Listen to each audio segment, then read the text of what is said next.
is it? Here?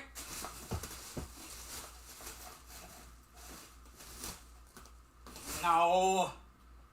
I thought I remembered. No idea. Didn't think I would need it. But it's here. It has to be.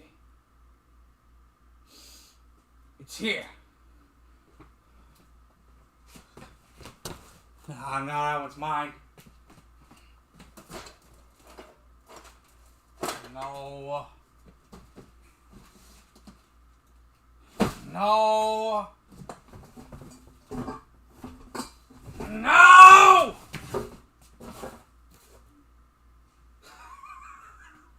The arrogant way.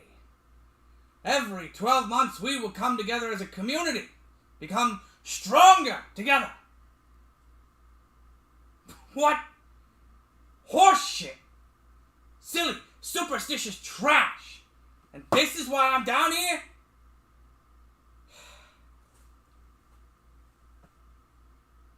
Why am I doing this? After everything that's happened to me, I finally feel like I'm seeing things clearly for the first time. Seeing how much bullshit this all is.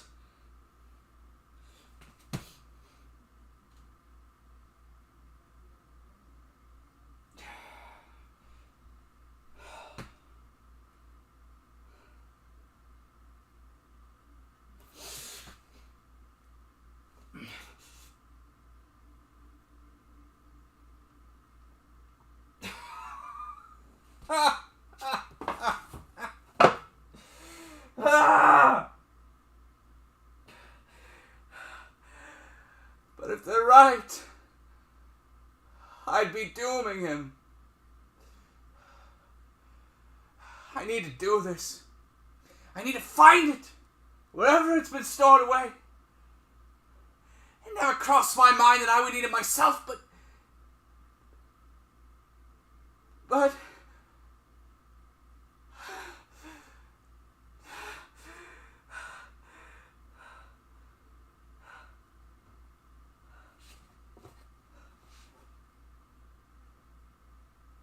the way will tell you what to do.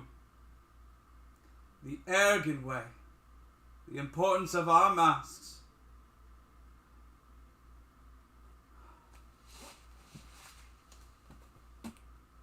One. On the final day of August, every year, we will come together as a community to celebrate the new children brought into our world.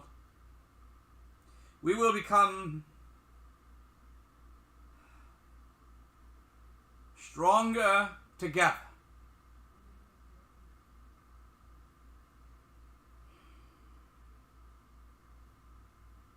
The parents of these new children will join together first.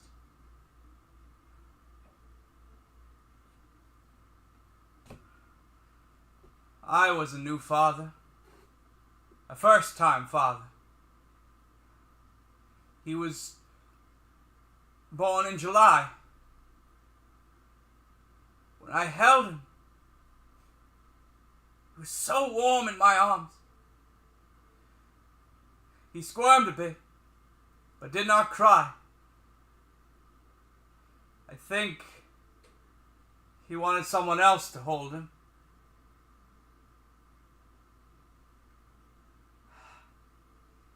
In that moment, I should have felt only joy. But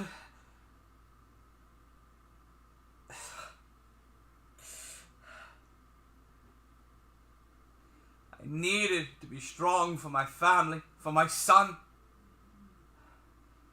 I believe I managed it then. I need to be strong now.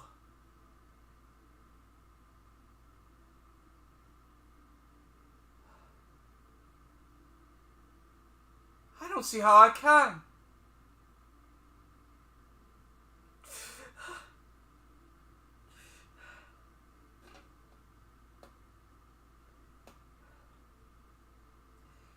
8 other parent pairs had children in the previous 12 months. Some of them were new, some repeats. With everything that had happened,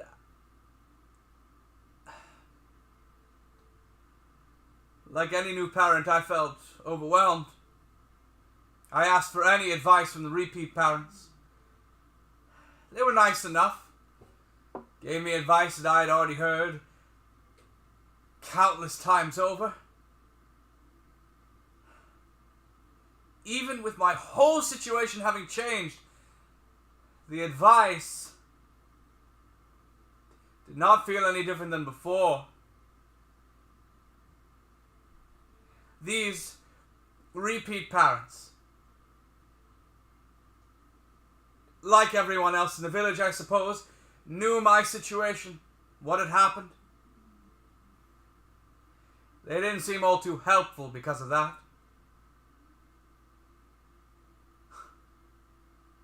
I still do not know if it was pity or paranoia that seemed to keep them at arm's distance.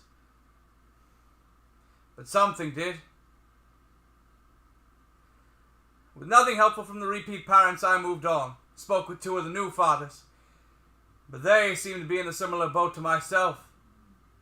Overwhelmed, unsure of what happens next, how they were going to handle this new bundle of responsibility. They, like me, turned to this proverb.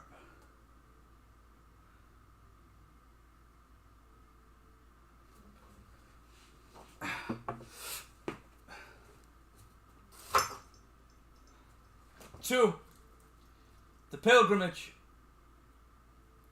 In preparation, the priest will have chosen a pine tree. Starting from the church, the priest will escort the parents to their new tree.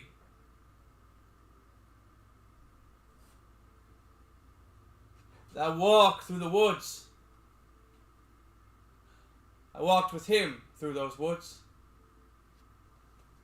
He was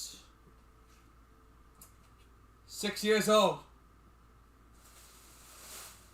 My son questioned everything he saw.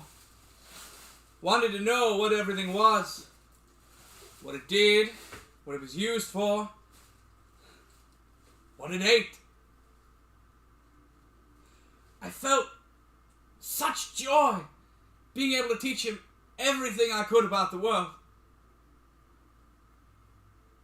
I am a baker through family, practice, and at heart. Never really considered being a teacher. But that morning, getting to teach him how to see the world, how everything fit together, it was a wonderful feeling.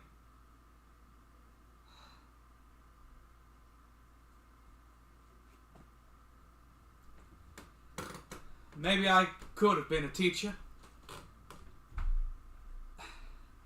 Maybe I could be.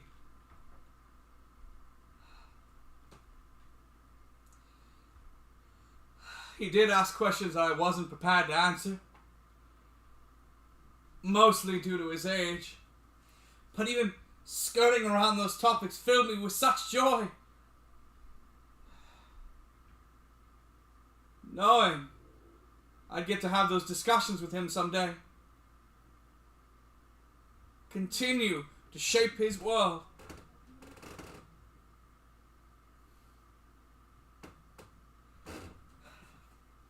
Then, just as we had when the priest escorted us to the tree, we came across the cursed house. I didn't see it, so overgrown it had become over the years, but he noticed the wood wall sticking out from under the moss and brush. He asked what it was. I didn't see what he was talking about, though I cannot tell if that was genuine or my mind creating a willful ignorance. He had to point it out to me. When I saw it, the fear that flooded through me, I stopped, frozen in my tracks. He kept walking the path. Made it a few more steps before noticing I was no longer beside him. He came back, asking again what that wood was. I bent down to be on his level. My voice was probably shaky. If I think about it, I can still feel the same fear I felt then. Renewed now.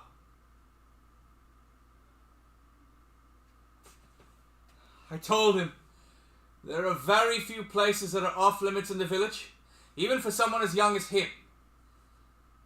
But that place is off limits to everyone, no matter their age. I told him he needed to promise me that he would never go in there.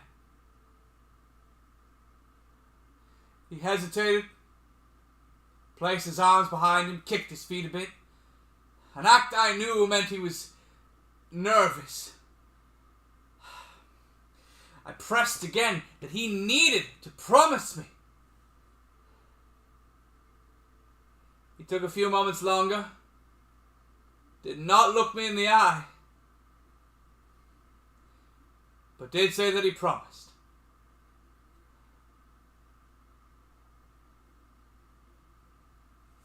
Okay. At that time, I was so afraid. I thought that was acceptable.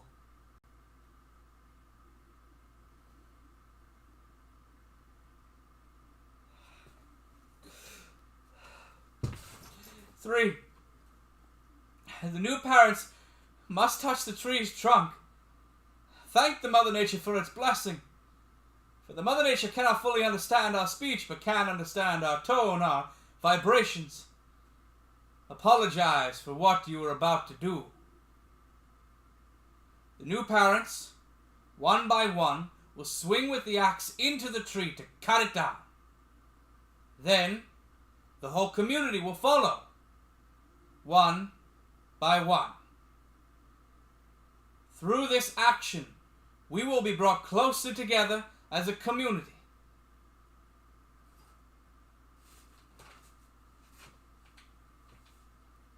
I have been part of this ritual both before and after my son's birth. But that year, being a new parent, one of the first to cut into the tree, even with the axe being familiar, it all felt so much more new, so much more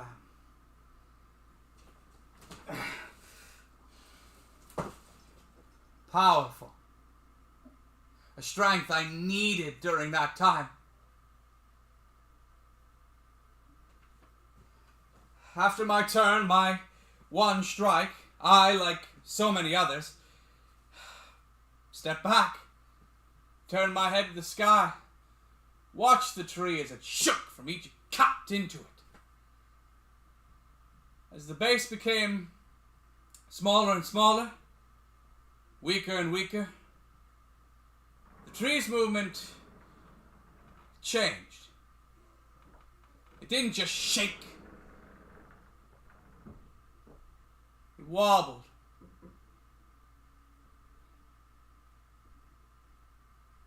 That swaying took me back nearly 2 years prior. It was a celebration, a holiday. And like so many other holidays, food was feasted on and drink was flowing. We were all a very loud and merry bunch. Then I saw her, Jezebel. We had already been teasing one another for some time before that. But in the fire's light, the dance she was doing, she was even more beautiful. I joined her, and we danced together. At first in a raucous manner, then a more slow one. Swayed in the slightest way. Yet one that made me feel like I was barely attached to the ground. It was love. Fast moving, quick to reach the peak, and quick to end.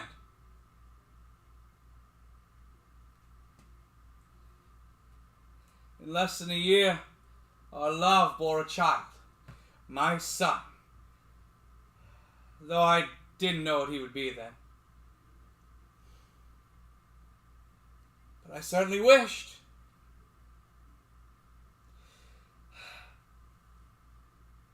It was difficult carrying him, painful for her.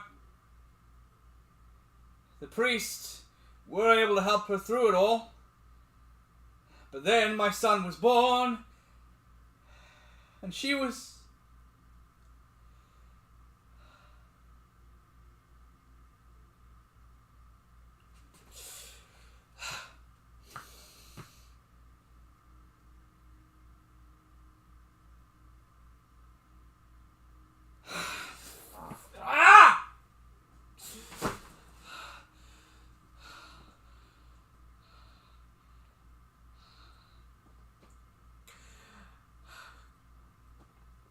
gone!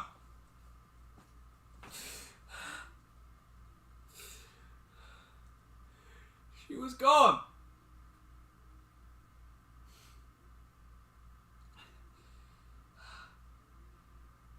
I needed to be strong for him. But I couldn't bring myself to search for her mask. One of her family members grew tired of waiting for me to do it. Came over and found it himself.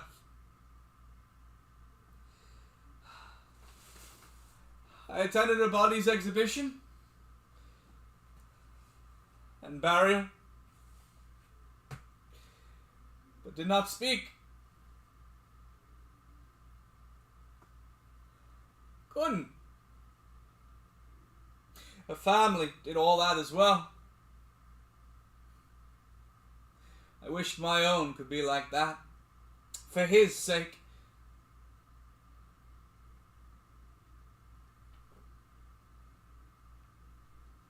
I held him in my arms as they lowered her body into the ground. I squeezed him a bit tighter, as if that would ensure that he would stay with me longer. He was brought into the world, and she was taken out of it.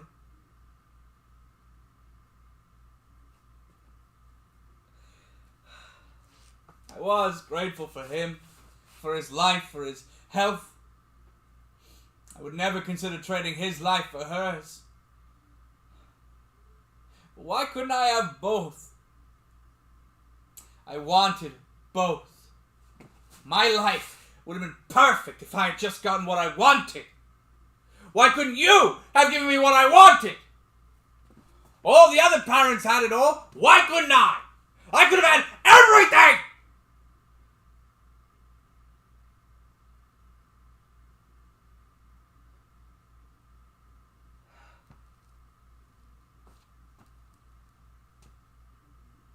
Everything.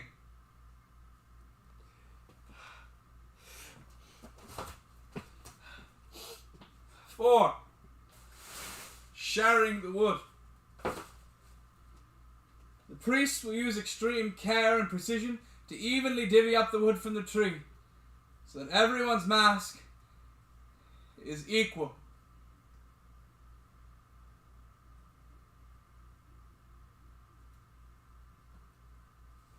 He was 4,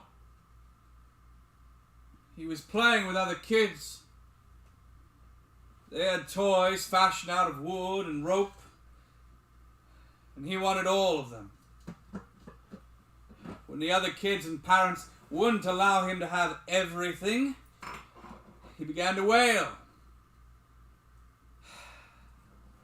That's when my attention was drawn. I came over, took in the situation, then pulled him aside. The others certainly saw me do it. As I got him out of earshot, I spun him around, got his side of the story. He confirmed what the others had already said. He wanted all of the toys. I guess one of the other fathers had approached around that time. I didn't notice him. I explained to my son that he can't have everything. He must learn to accept what little he may get, to share equally.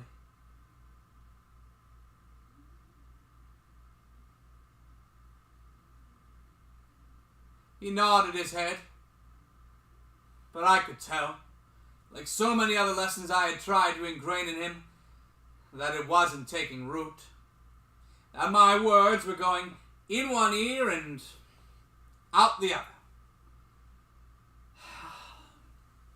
I told him he's not special, not inherently. He is just like everyone else in the village and deserves nothing than what is offered to him in good faith. A lesson I had to learn at a young age.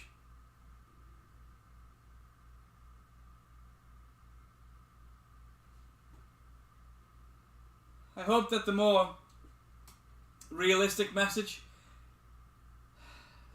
though a bit direct and rude, would get through to him. I have no idea if it did, but I asked him if he understood me. He said yes. I didn't buy it, but I had no other way to confirm. I let him go back to playing with the other kids. That's when the other father approached me. He did what so many others had already done at different times, offered his advice on how to raise my son when I didn't ask for it. He told me that lesson was particularly mean and only served to tear him down. I told him that was a lesson my parents taught me around his age. It was about time he heard it too. He questioned if I had ever considered that my parents were wrong. And if they were, by passing that wrong lesson on to him, that I was continuing a, as he called it, chain of pain, forging the same links forced onto me and ensuring my son will continue that chain to the next generation and the next. He said it was easy to walk away from it. Just need to recognize it. He assured me my son was special, in his own way, and that I needed to learn what that was, play to his strengths, so that he may have a chance of making a better life for himself. I, in no veiled tone, sarcastically thanked him for his unprompted help with raising my son. He told me that is why the kid won't listen to me. That attitude. I told him no. The reason my son won't listen to me is because he's simply not old enough to understand the lessons I'm trying to teach him. If he was simply older, if we could just skip a few development stages, he would understand it all.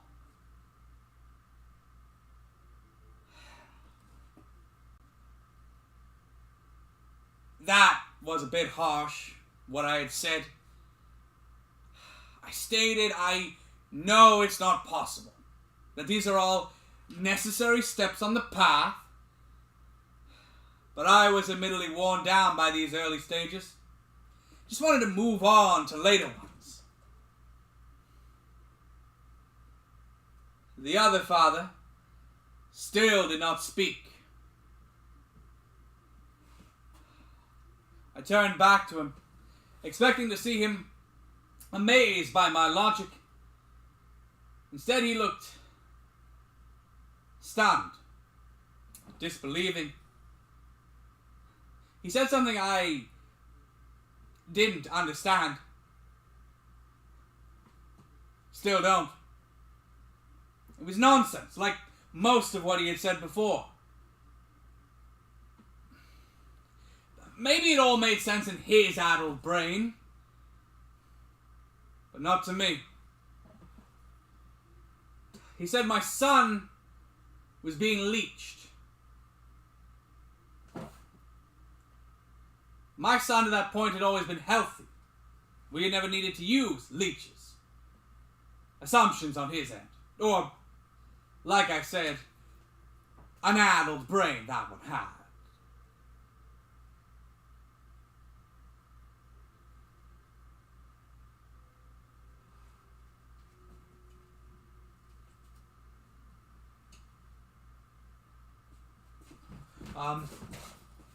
Five. Preparing the wood. Pine trees have flayed, jagged bark. Each parent will need to cut and sand down the bark to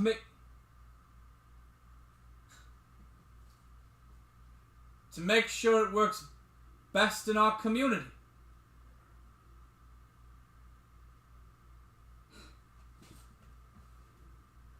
He was 8 years old. An age where he started to believe he knew everything. An annoying trait that I found difficult to temper. Our village, our community, is small but strong and growing. Everything we need is inside the boundaries of our village. We do not go outside of it, nor speak with others. He knew that. I had told him many times.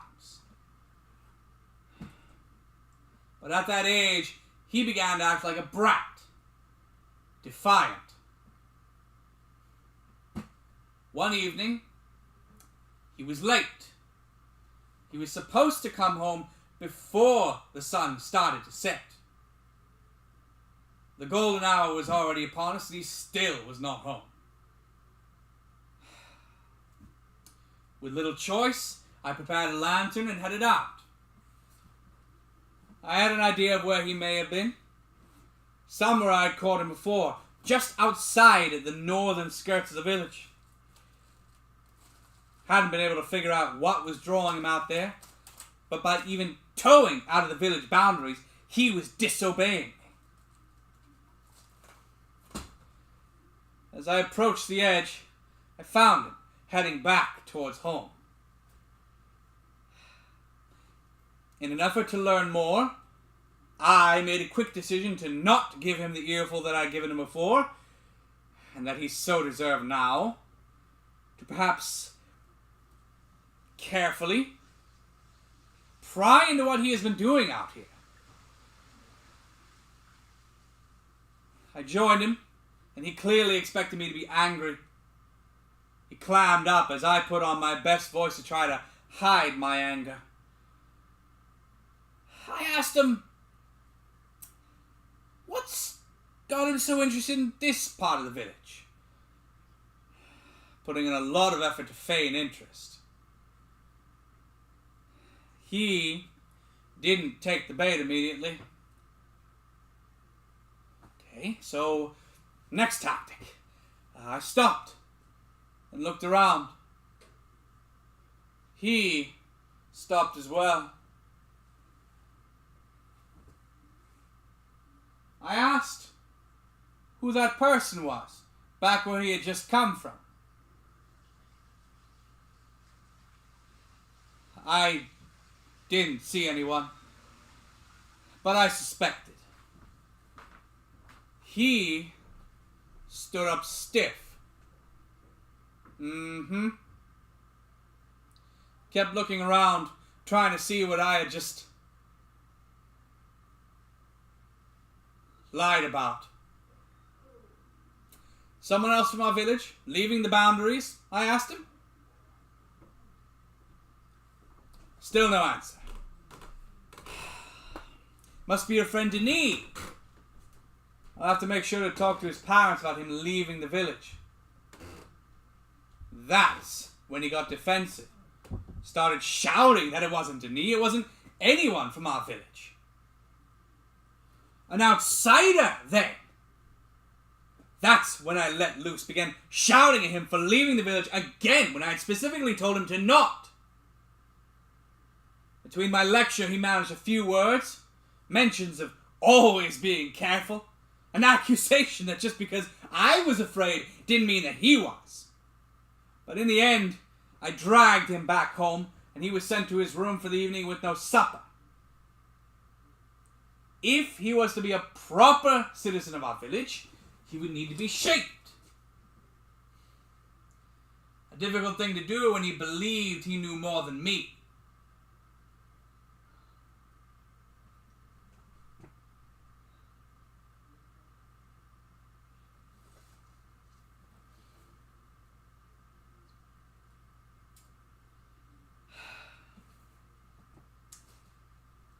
Six, carve the mask. While doing so, place your wishes into its wood. What you want for the child.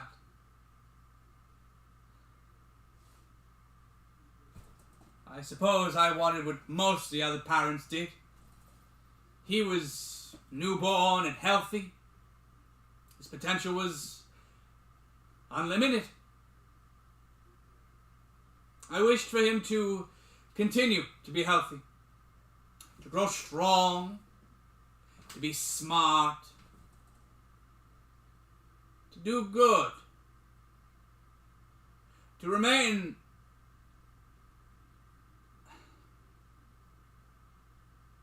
honest, to be successful in whatever he wished to do, to be loved by his parents.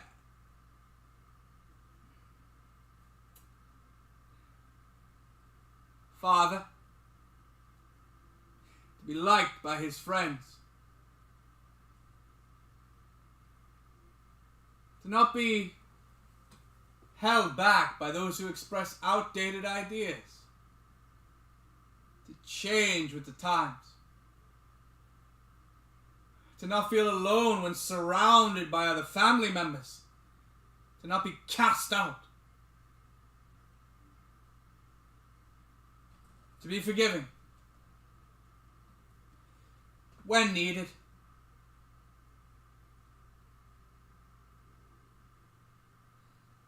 I wish that he would live a long and fulfilling life.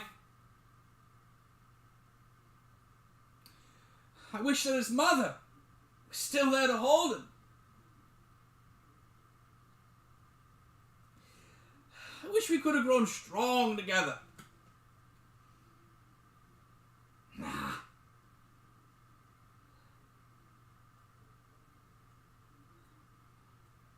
I wish we played more games.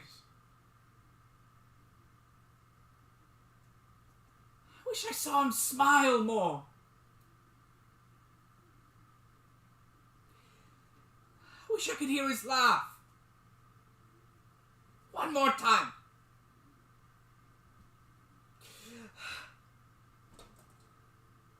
I wish I could hold him tightly.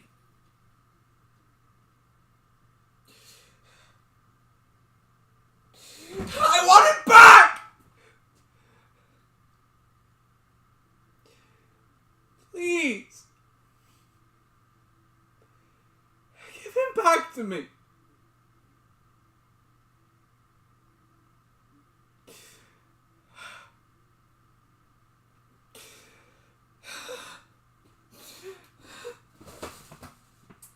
Seven.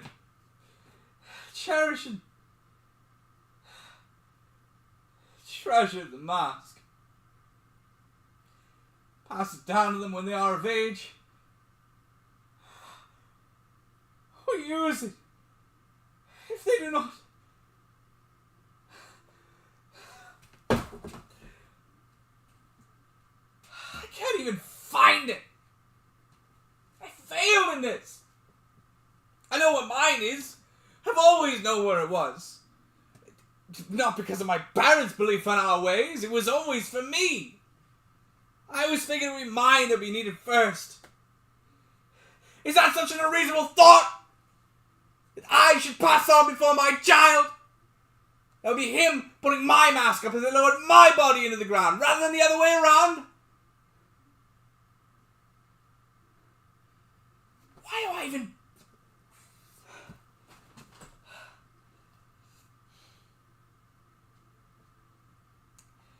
Because of that thought, I never really kept close track of his.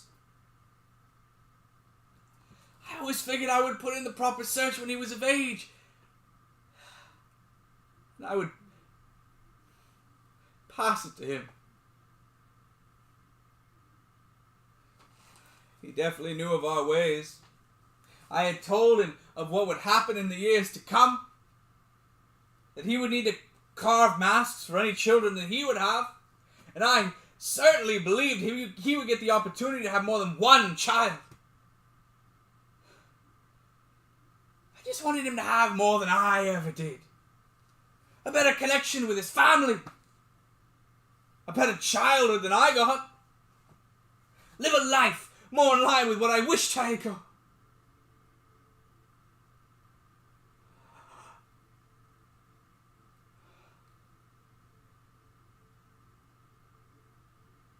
He was right.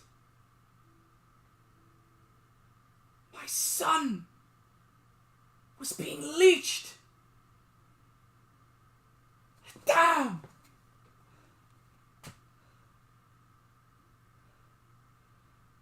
He was right.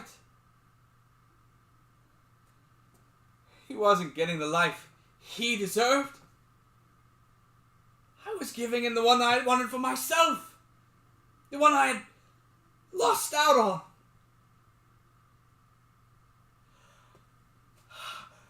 I never asked him what he wished for.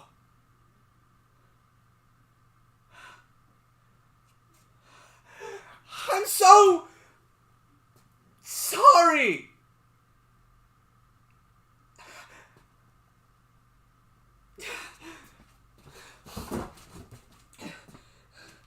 Eight.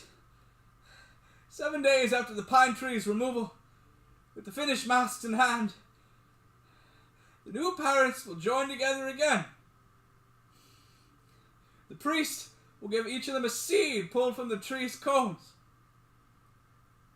In the hole where the stump has been uprooted, the seeds will be planted. There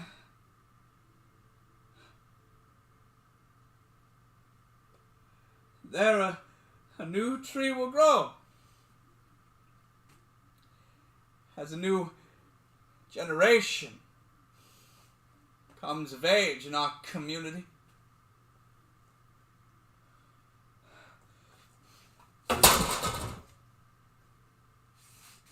My son will never get the chance to see the tree grow to full height.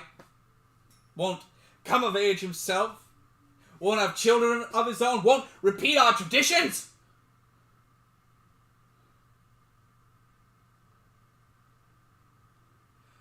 The tree is still young. Maybe I should tear it down. But they would know.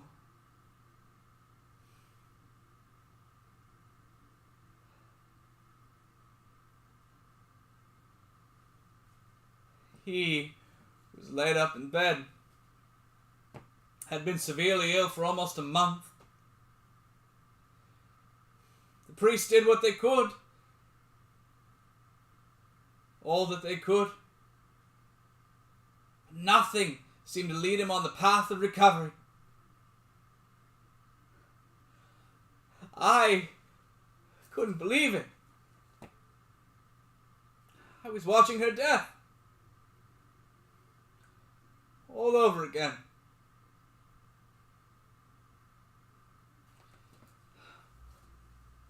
We had several talks when he was of sound enough mind to do so. What we were going to do when he got better. How we would celebrate. Take more walks. Do things we should have done far more often. Visit his mother's resting place.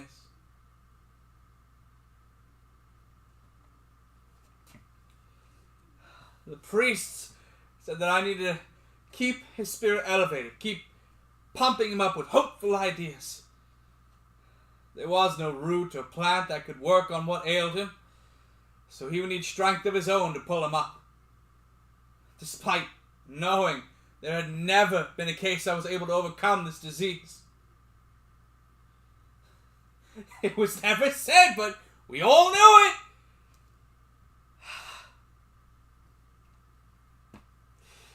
It wasn't a disease of sickness. It was a disease of the soul. One that created bouts of delirium. Long times where he would see something or somebody who wasn't there.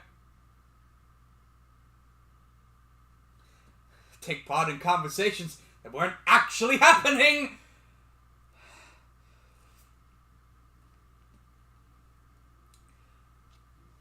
But I had already faked strength once before. I could do it again. And so we talked. When he could.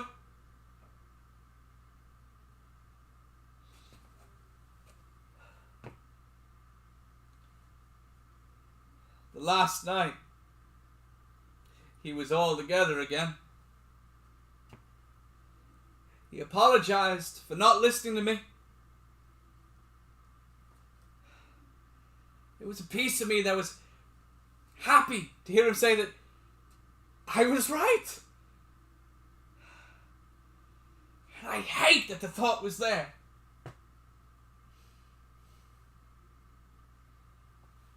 But I ignored it. Did what I needed to keep his spirit up. I assured him it was okay. We all make mistakes.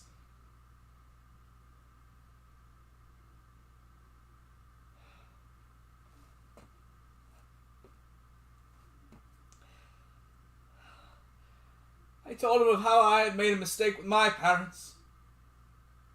It created such a storm between us. We did not talk for years. It was only later, as my mother was passing, that I was able to make amends with my father. Realized the whole thing was caused by a misunderstanding. One misspoken word and everything had fallen apart. But then we knew the reality of the situation. That there really was no one to blame. Just a mistake.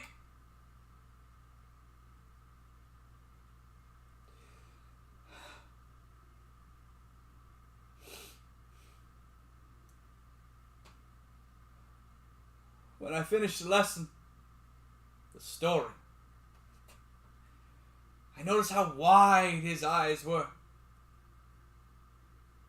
It was a moment of believing that I had managed to get a real lesson to settle into his mind.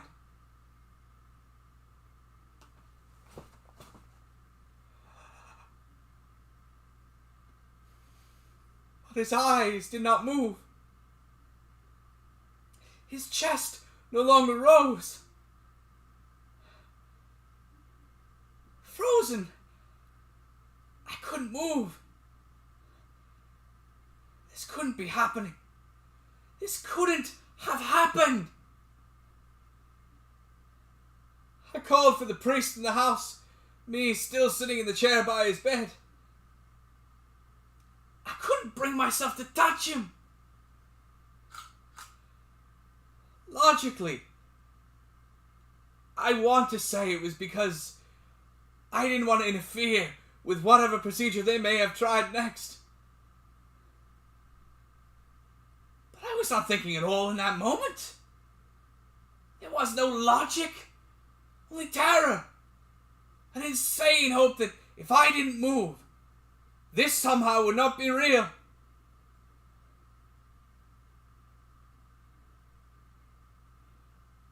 But it was. The priest came in a hurry, did what little more he could,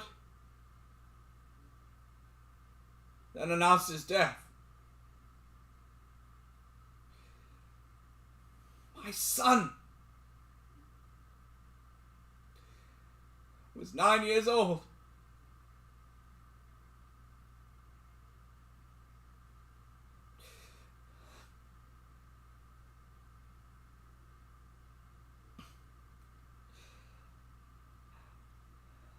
That was 4 days ago. 3. No, 4. I'm losing track of time. His body has been exhibited for 3, as per tradition.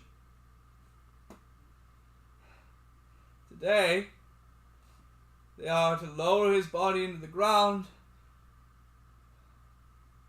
and bury him. And I need his mask to ensure that his soul can leave it and find its way towards the stars. But I just can't!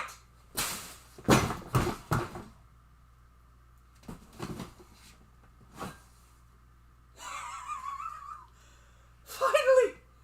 Here it is! Thank the gods! His spiritual mask crafted by me. And only me. So that his soul may leave his body and find its way towards the zenith above.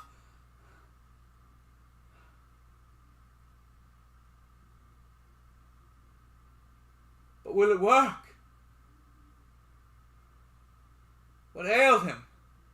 What took his life was a disease of the spirit. It was 4 weeks ago.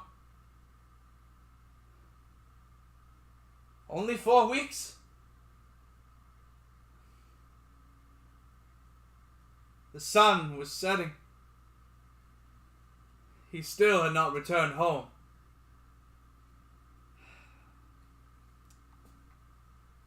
I headed to the northern part of the village again. Despite the punishments from before, he had done it again.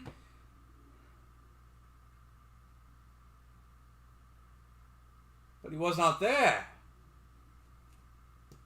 I searched over the village.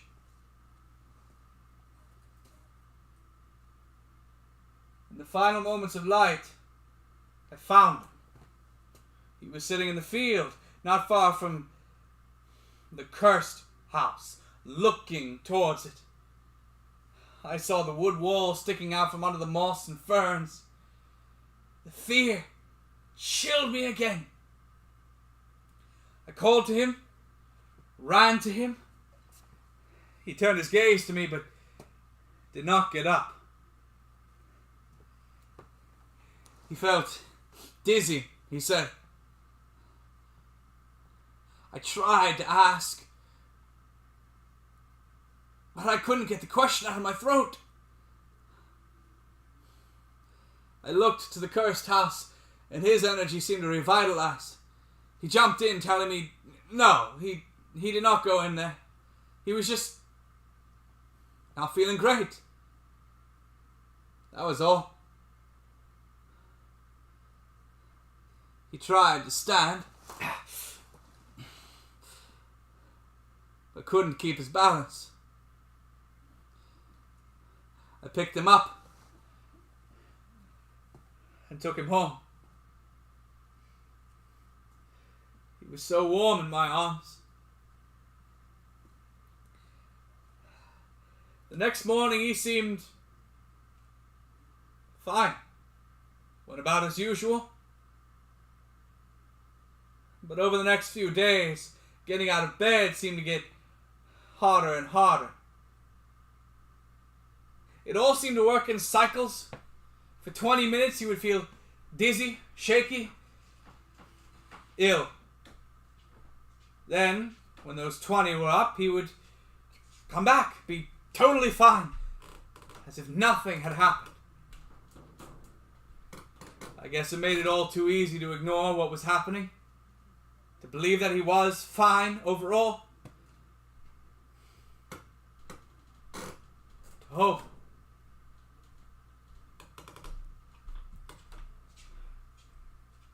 Two weeks in, he couldn't get out of bed anymore.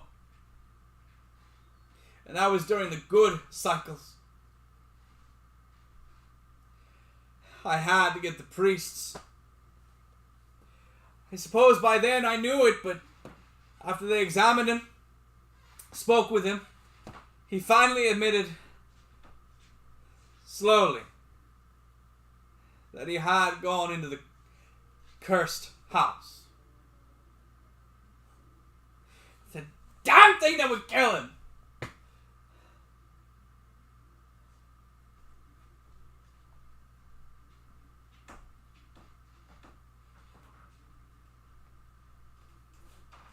But it wasn't just that, was it?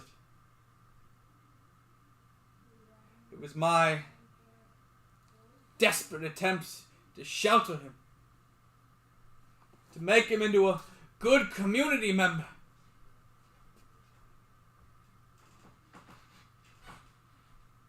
to shape him to be just like me.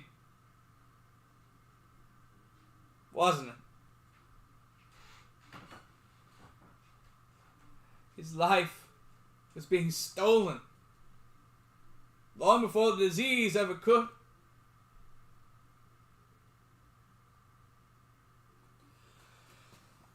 That's why he became defiant. Why he wandered outside the village, spoke with outsiders, and believed that nothing would happen if he went into that house.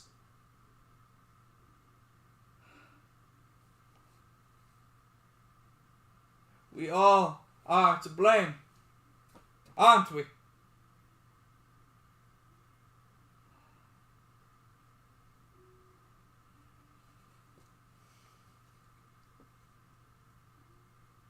I am to blame.